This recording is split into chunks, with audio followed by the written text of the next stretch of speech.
Alright, good morning, guys. Welcome to your unique devotion. For those who are here for the first time, yesterday I went back, or I'm in chapter chapter 3 of the book of Hebrews, and I read the entire chapter yesterday. Just a little ingestion time. I encourage you to stop and go back and do that one first. Now today we're back at the beginning of chapter 3, but this time as I read it again, since you listened to it before, hopefully some of the words stand out a little bit more imagery, and then when I pose that God question, it'll make more sense. So let's hop right in. This one is entitled "The Son Was Faithful." So this is Hebrews chapter 3, 1 through 6. Alright, here we go. Therefore, holy brethren, partakers of the heavenly calling, consider the apostle and high priest of our confession, Jesus Christ, who is faithful to him who appointed him, as Moses also was faithful in all his house. For this one has been counted worthy of more glory than Moses, inasmuch as he who built the house has more honor than the house. For every house is built by someone, but he who built all things is God. And Moses indeed was faithful in all his house as a servant, for a testimony of those things which would be spoken afterward, by Christ as a son over his own house, whose house we are, if we hold fast the confidence and the rejoicing of hope firm to the end. So there's the reading for the day. That's the most important part.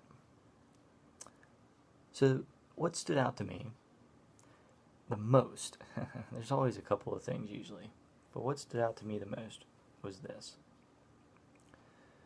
Do you see God in all things? Let me repeat that. Do you see God in all things? I was trying to think of an example, and I'm sitting here and I happen to see that we have salt and we have pepper. It's a strange question, but do you see God in all things? He's not just in the extraordinary. He's not just there when miracles happen or when you need him to just be there. He's in all things. Now, let me just use these two examples quick, and I explain. The salt. Do you see its journey? It's been around since the dawn of the earth. God had been forming it in the earth for thousands of years, probably longer. People found it.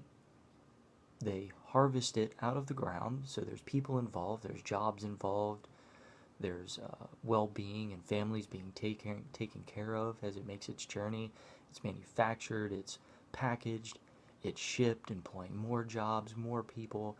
So it's on its journey.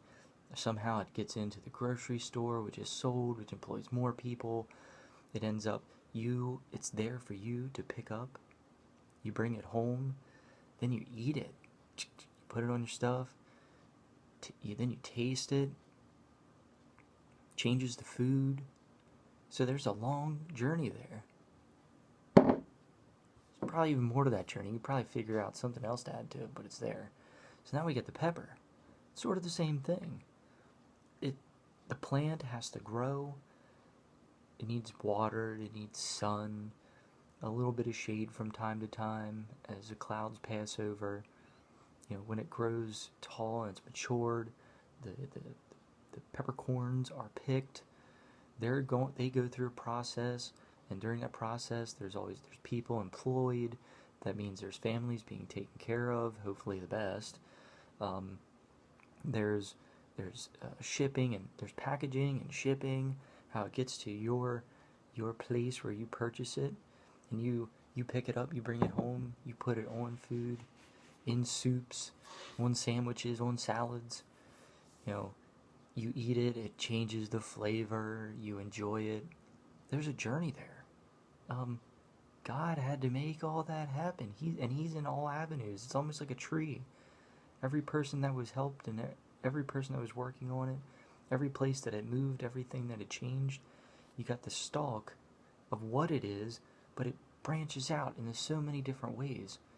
And there's probably even more things that we could get into, molecular structure and functioning and all that. God is making all that happen.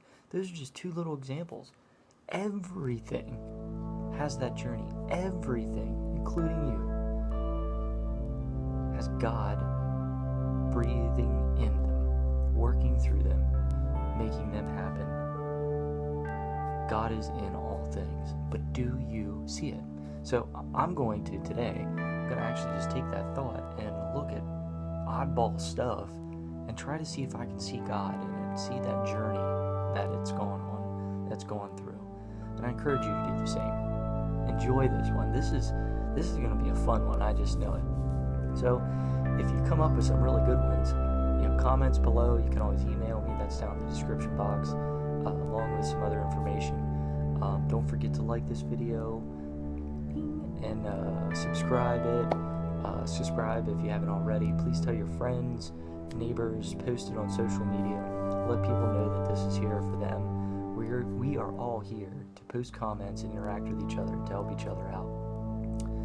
One last note.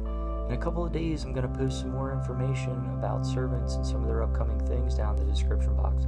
So continue to look for that also. And for more of that information, stay tuned to all the different devotions for the morning for your unique devotion. I hope that God gives you all the blessings you deserve, and even more so, all the blessings you don't deserve. Have a wonderful day. Enjoy looking for God in everything.